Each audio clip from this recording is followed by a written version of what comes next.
할렐루야. 오늘 히브리서 4장 14절 16절 예수님과 대제사장. 한번 먼저 읽을게요.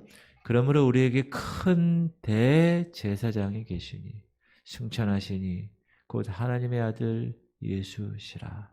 우리가 믿는 도리를 굳게 잡을지어다.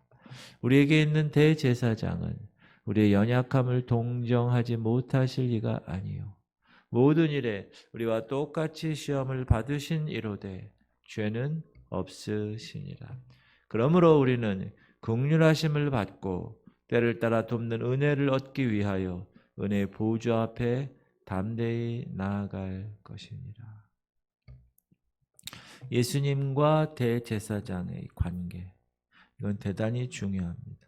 특히 히브리서에서 예수님과 대제사장을 연결시키는데 그분은 율법적인 대제사장이 아니라는 거죠. 그러면서 멜기세덱의 서열을 따른 대제사장이라고 거듭 강조하고 있습니다. 우리가 이 일이 왜 이렇게 중요한가?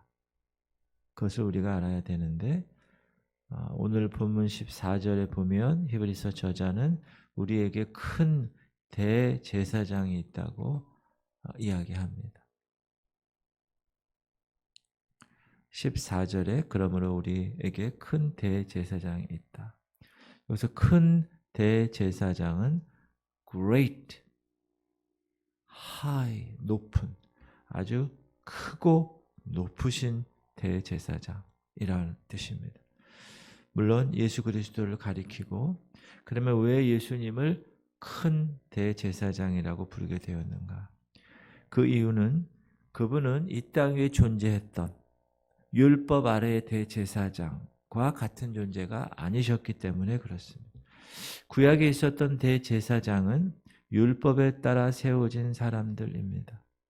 그리고 그 직분을 맡아서 일을 해온 사람입니다. 이들은 레위 지파의 혈통으로 태어난 사람들 가운데 세움받은 사람들입니다. 그래서 단지 직분만 대제사장입니다. 우리랑 똑같은, 조금 더 다를 바가 없는 사람입니다. 그러나 예수님의 경우는 그렇지 않습니다. 예수께서 우리의 대제사장이 되신 것은 율법에 의해서 세워진 직분상의 대제사장이 아니십니다. 하나님의 맹세로 되셨다. 그렇게 말씀하십니다. 7장 읽어보면 우리가 나중에 공부할 터인데 먼저 한번 보면 또 예수께서 제사장이 되신 것은 맹세 없이 된 것이 아니니 그들은 맹세 없이 제사장이 되었으되 구약의 제사장들 오직 예수는 자기에게 말씀하신 이로 말미암아 하나님으로 말미암아 맹세로 된 것이라.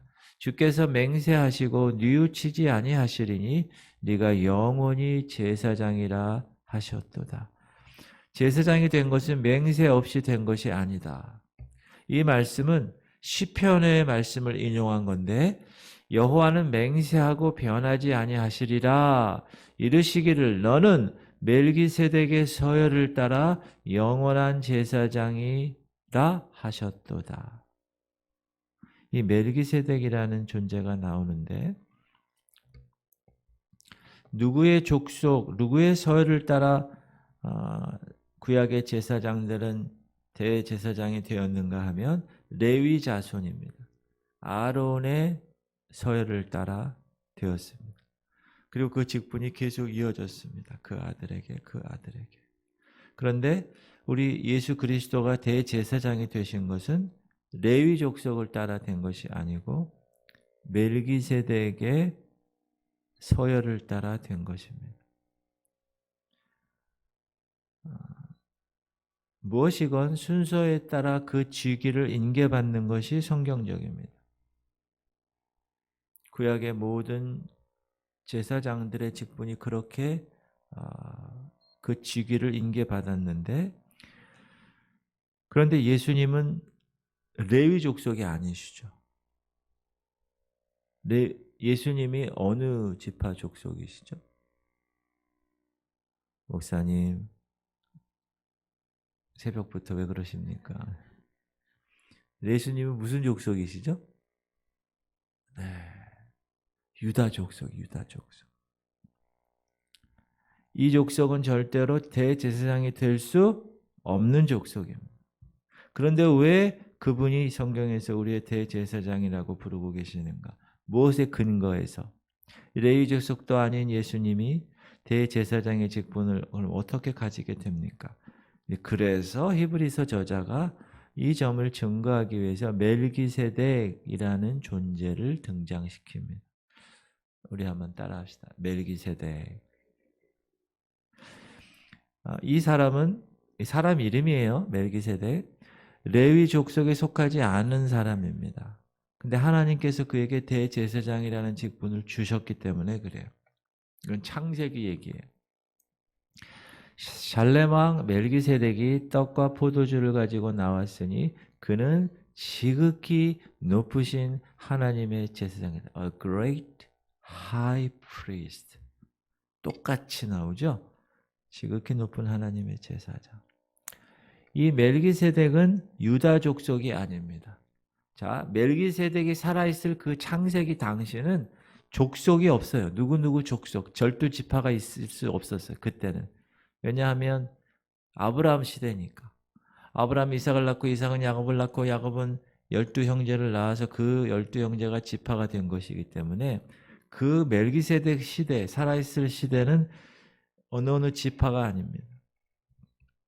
그런데도 멜기세덱에 대해서 성경은 지극히 높으신 하나님의 제사장이라고 말씀하고 계십니다. 그 후에 그 멜기세덱의 제사장의 그 직위는 어느 누구에게나 인계되거나 전수된 일이 없습니다. 그 후에 이제 12지파가 생기고 나서야 아브라함의 자손인 레위 지파로부터 시작된 것입니다. 그러므로 예수님이 대제사장의 직분을 취하신 일은 율법에 의해 내려온 레위 지파의 소유를 쫓은 것이 아니라는 것. 멜기세덱의 제사장 직분을 이어받은 제사장임을 말씀해 주고 있습니다. 이처럼 예수님은 아무런 법적 절차 없이 우리의 대제사장이 된 것이 아니라 유대인들은 예수님의 대제사장 직분에 대해서 언제나 잘못되었다고 이 일을 답니다. 그래서 히브리서가 쓰여진 거예요. 유대인들에게 쓰여진 거잖아요. 히브리서니까. 히브리서가 예수님이 대제사장 직분이 어떤 절차에 의해서 받게 되었는가를 유대인들에게, 왜 유대인들이 그걸 인정 안 하니까 유대인들에게 명쾌하게 해답을 주고 있는 것입니다. 그래서 이 같은 성경적 근거는 성경을 믿는 사람은 다 다른 일을 달 수가 없게 만드신 거예요. 율법적 제사장직만을 고집한 유대인들에게 예수 그리스도의 대제사장 직분을 근본적으로 뜯어서 고쳐서 정확하게 규명하기 위해서 히브리서가 적혀져 있는 것이기 때문에 그렇습니다. 하나님은 우리를 위해서 대제사장 되신 예수 그리스도를 세우시기 위해서 이미 창세기에서 멜기세덱을 등장시키시고 그를 근거로 해서 예수 그리스도의 대제사장 직분의 법적 근거를 삼으신 것입니다. 할렐루야. 이게 정말 중요한 것입니다. 그 다음에 우리의 대제사장은 율법에 따라 실체가 오면 사라질 그런 레위 족속이 아니라 영원히 온전케 되는 아들로 세우셨다라는 거예요. 율법은 약점을 가진 인간을 제사장으로 세웠습니다. 이 약점이라는 건 뭐냐? 온전하지 수 없는 결점, 즉 인간의 죄의 문제, 죄. 인간은 죄인이기 때문에 언제나 율법을 범할 수 있는 존재입니다. 그러나 주님은 그렇지 않습니다. 그는 영원히 온전케 되신 분이시고 하늘의 생명을 가지신 분이고 죄가 전혀 없으신 분. 왜 죄가 전혀 없으세요? 인간의 씨로 나온 존재가 아니라 성령으로 잉태되었기 때문에. 사도신경을 우리가 얘기하죠. 그렇죠? 전능하사. 또 예수 그리스도를 믿습니다. 그는 성령으로 잉태돼요. 그래서 그에게는 죄가 전혀 없으십니다.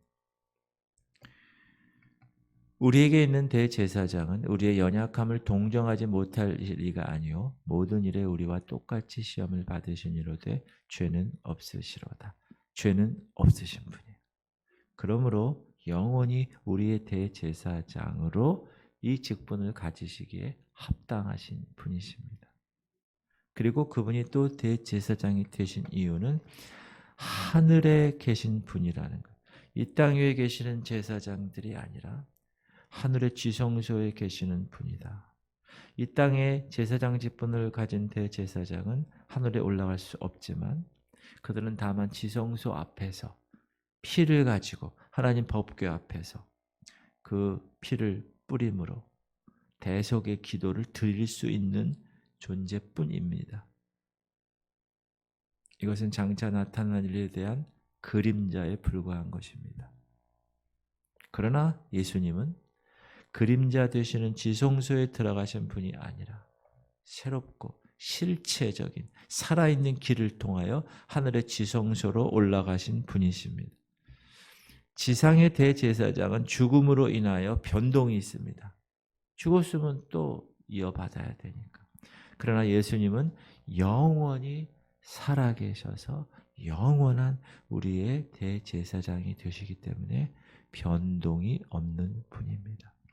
그러므로 우리는 긍휼하심을 받고 때를 따라 돕는 은혜를 얻기 위하여 은혜의 보좌 앞에 담대히 나가야 되는 것입니다. 그래서 우리의 참 대제사장 되시는 예수 그리스도 앞에 그 은혜, 그분의 죽으심으로 죄 문제가 해결되었다는 그 은혜, 우리가 찬양했던 그 사랑 때문에 우리는 오늘도 이 보좌 앞에 나온 거예요. 그리고 앞으로도 계속 그 보좌 앞에 나갈 거예요. 그 대제사장, 그분 때문에.